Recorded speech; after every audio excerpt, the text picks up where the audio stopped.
नमस्कार, मैं हूँ रेणुका काले। मेरी हिंदी कक्षा हिंदी पथ में आपका स्वागत है।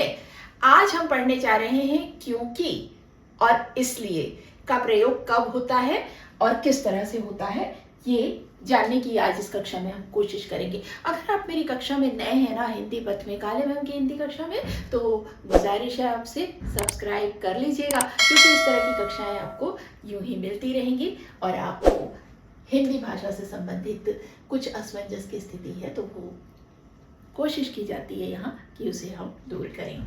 देखिए, हम आज पढ़ने जा रहे हैं क्योंकि और इसलिए। ये क्योंकि और इसलिए बोलते समय, लिखते समय हम अक्सर प्रयोग करते हैं। और कहाँ प्रयोग करते हैं मालूम है आपको? जब क्यों से प्रश्न हमारी तरफ किया जाता है, क्यों प्रश्न हमारे सामने आता है, ऐसा क्यों किया, क्यों लिखा, क्यों पढ़ा, क्यों गए, वगैरह वगैरह वगैरह। तो आप देखेंगे क्यों वाले प्रश्न के उत्तर में जवाब जब हम देते हैं ना, तो क्योंकि और इसलिए का प्रयोग करते हैं। अब पहले ये देख लेते हैं कि क्योंकि का प्रयोग हम कहाँ करते हैं। तो देखिए, क्योंकि का प्रयोग जब कर रहे हैं हम उत्तर देते समय, क्यों वाले प्रश्न का उत्तर देते समय जब क्योंकि का प्रयोग कर रहे हैं, तो वाक्य का जो सीक्वेंस होगा वो किस तरह से होगा देखिएगा। फल यानी कि परिणाम यानी कि रिजल्ट पहले लिखा जाएगा, फल जो है वो पहले लिखा जाएगा, उसके बाद क्योंकि आएगा शब्द और उसके बाद कारण हम बताएंगे। ठीक है, जैसे मैंने लड़ाई की क्योंकि तुमने मुझे उकसाया, है ना। लड़ाई की परिणाम है ये, फल है ये, रिजल्ट है ये, लड़ाई की है भाई मैंने। अब मैं क्योंकि लिखने के बाद वो कारण बताऊंगी जिसकी वजह से मैंने लड़ाई की। मैंने लड़ाई की क्योंकि तुमने मुझे उकसाया। अब लड़ाई क्यों की, है ना। प्रश्न क्या बनेगा? लड़ाई क्यों की, तो उत्तर है मैंने लड़ाई की क्योंकि तुमने मुझे उकसाया। अब है राम ने रावण को मारा, ये रिजल्ट है। राम ने रावण को मारा, लेकिन क्यों मारा? क्योंकि रावण ने सीता हरण किया था। अब हम क्यों मारा करके प्रश्न करेंगे, है ना, तो हमको ये उत्तर मिलेगा। मैया यशोदा ने कान्हा को डांटा, ये रिजल्ट है भाई, डांटा है, डांट पड़ रही है कान्हा जी को। क्यों पड़ रही है? क्योंकि कान्हा ने माखन चुराया।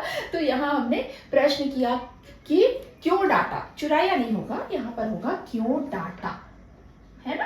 क्यों डांटा मैया यशोदा ने? क्यों डांटा? क्योंकि उन्होंने माखन चुराया। गांधी जी ने नमक कानून तोड़ा क्योंकि अंग्रेजों ने नमक पर कर लगाया था। कानून तोड़ा, क्यों तोड़ा? क्योंकि अंग्रेजों ने नमक पर क्या लगा दिया था? टैक्स। हम सभी जानते हैं कि जब हम गुलाम थे अंग्रेजों के, तब उन्होंने अत्याचार की पराकाष्ठा कर दी थी पार, और नमक जैसी बहुत ही निहायत ही जरूरी चीज पर भी उन्होंने टैक्स लगा दिया था, जो कि गरीब के लिए भी उतना ही जरूरी है, अमीर के लिए भी उतना ही जरूरी है।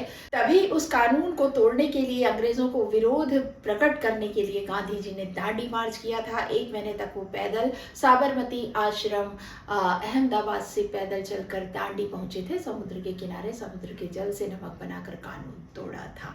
तो ये बहुत ही प्रसिद्ध गांधी जी के जीवन से जुड़ा हुआ प्रसंग है। आइए देखते हैं।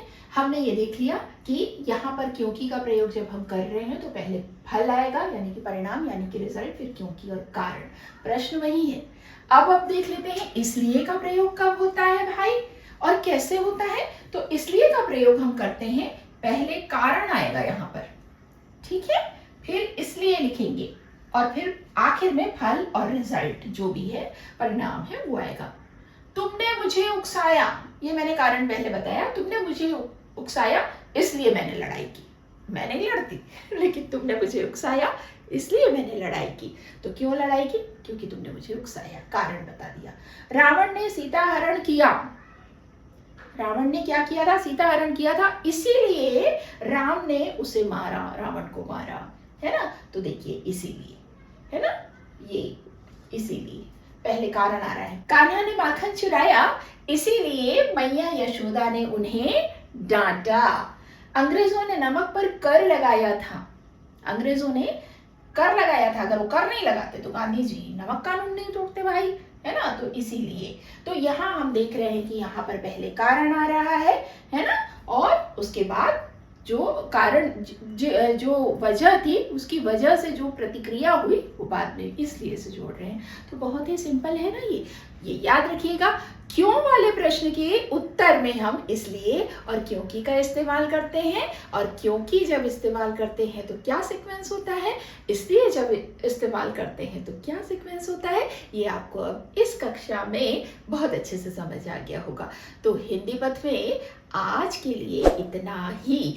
अब इस कक्षा से अपनी काले मैम को अनुमति दीजिए, और हाँ, स्वस्थ रहिए, मस्त रहिए और देखते रहिए हिंदी पथ। नमस्कार।